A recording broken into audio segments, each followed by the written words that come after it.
All right. Well, I wanted to talk a little bit about just some riding tips, mostly when it comes to cornering and things like that. And the reason I started here is because by the time I get to this one turn, definitely a perfect time to show cornering. I've ridden this route. This is my third time riding it. And the first time I rode it, I came up on this turn, and I thought to myself, "Oh shit! Like, this is my oh shit turn, right?" And I stuck with it, good to go, right? So I was riding this last week, and I came across this turn, and I remembered, okay, I remember this turn. So I thought, okay, not a big deal. But I didn't do what I was supposed to do, and when I exited the turn, I exited like right on the edge, like right over here. My tires almost in the dirt, right? And I had to slow down in the turn, which is an absolute no-go. So I really just wanted to give some tips on cornering. The biggest thing is when it comes to speeds, usually over 12 miles an hour or so, the way you turn a motorcycle is through counter steer. And what counter steer is you got your handlebars, and then to turn, you initiate the lean by pushing in the direction you want to go. So you push on the handlebar, so I'll stay in the center. So if I want to go left, I'll push on the left handlebar and I'll go left. If I want to go right, I'll push on the right handlebar and I'll go right. Right. This will initiate the turn, but it won't let you complete the turn. All right. To do it, what you really need to do is you need to also lean your body weight. So with turns like this, it's not a big deal. You don't need to exit, like you're some hardcore racer, like you're Rossi, number 46, all right. And you don't need to exit, like a pro either. But while you're learning how to corner, it's not a bad habit to get into.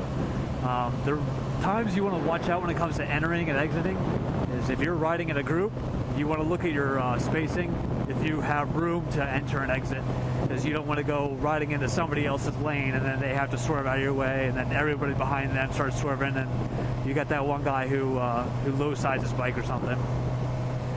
So the initial tips is just think about entrance, apex, and exit. Apex of the turn is the high point of the turn. Entrance, apex, and exit. And then initiate the lean with counter steer. Initiate it with counter steer and maintain it with your actual lean. So initiate with the counter steer and you lean into it. Also with this is there's an acronym you learn in MSF. Let's see if I can remember it. It's what is it? Slow, look, press, and roll. So when you enter a turn, you want to get into the turn, or the speed you get into the turn, you want to have that speed before you actually hit the turn, right? So you want to slow down before you hit the turn. When you turn, you want to look. Now, I mentioned in one of my other videos that the motorcycle goes where you go. The motorcycle's eyes are your eyes. So wherever you're looking is where the motorcycle's got to go. So when you look, you want to look through the turn, which is very difficult to do sometimes, especially if you're a new rider, because you want to look down at the ground and not where you want to go, right? So look through the turn, and then you want to press, which is the counter steer, to go left, press left, to go right, press right. And then you want to roll. When they say roll, they're talking about rolling on the throttle. Depending on what kind of turn it is, you either want to maintain some slight acceleration on the throttle, or you want to accelerate slowly through the turn. What this does is it maintains that counterweight in the motorcycle so that you still have the proper weight on the tires.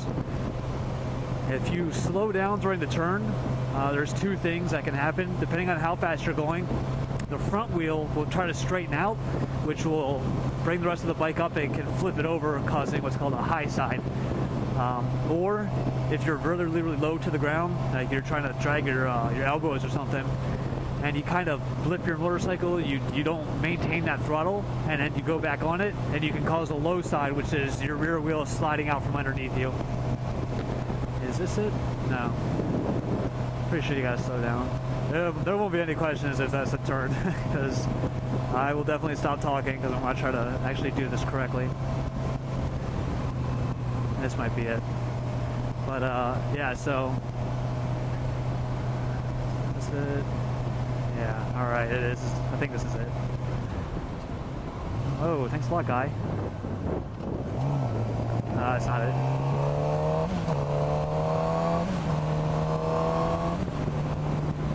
Alright. But I am going to keep this rolling until it comes up because it's just an example of a good turn. And I'm hopefully going to be able to execute the technique correctly. So I haven't checked what this camera looks like where it's mounted right now. So I'm hoping that it can actually show the turn. But we'll see. But I love riding this route. I mean, you got beautiful woods, beautiful homes. It's absolutely fantastic. I have no desire to retire in North Carolina. Don't get me wrong, North Carolina is beautiful sometimes, but man, other times it's, especially during the summer, when you step outside and boom, you're drenched. Yeah, no thank you. I guess when it comes to, you know, being outside like that and it's hot, that brings up another good point, which is, you know, gear. They say, what, dress for the slide, not for the ride. I get it. Like, I do. I get it. However, there are times when it's summer here where I'm sorry, I dress for the ride because it is hot as hook. All right, guy, what are you doing? Really?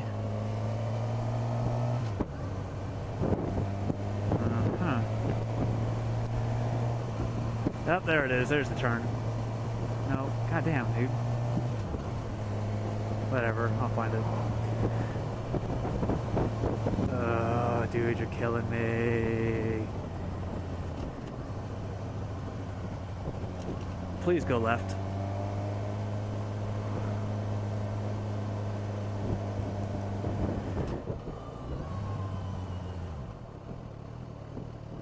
Oh yeah, it's gonna be a good ride. But anyway, like I was saying, I get the term slide for the, or just for the slide, not for the ride, but man, sometimes it is brutally hot here, and I'll be in this jacket just pouring down sweat. And honestly, when you're uncomfortable like that, I find it really hard to concentrate on what you're doing. So I find myself making a lot more mistakes because I'm thinking about, holy shit, I'm so fucking hot. I hope I drink enough water so I don't fall out in the middle of the road here. But that's just my personal opinion. I know every instructor, if I said that to them, they'd cringe. I get it. However, sometimes, oh, here it is. Okay. So remember, slow before you hit it. You want to look where you're going, press, and then roll. So I'm going to slow down before I hit it. Look where I want to go, press, and roll.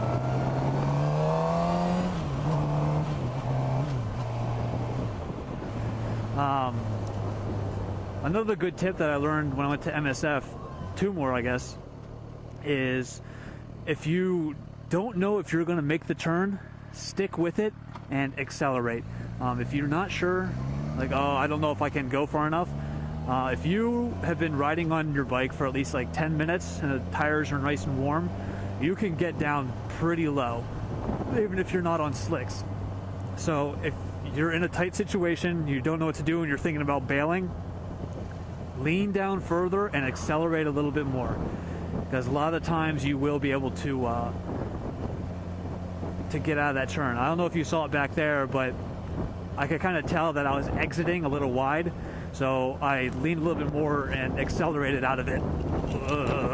There we go. That way I didn't exit as sloppy as I did last time. Another good thing he said is when you take sharp turns and you initiate with counter steer and you follow through with your body, you want to kind of lean over the mirror in the direction that you're turning, and you almost want to push the bike away from you. Obviously, if you literally do that, you're, you know, straight up fucked. But look over the mirror and kind of push the bike away, and what this does is it lets you lean out more. And if you lean out more, you got more weight countering the way you're trying to go. If that makes any sense. I probably slide that all fucked up, but I'm sure you all get my point. And it allows you to take the turns tighter. So that's my little spiel on, you know, tips for cornering, and a little quick tangent on gear and stuff like that. But yeah, I know that with gear though, there's a couple things you'll never find me riding without. Never. Okay, whatever. Is gloves. I always wear gloves. And long pants. I know jeans aren't ideal because I guarantee you, as soon as I hit the ground, the cement's going to scrape my jeans away like wax paper.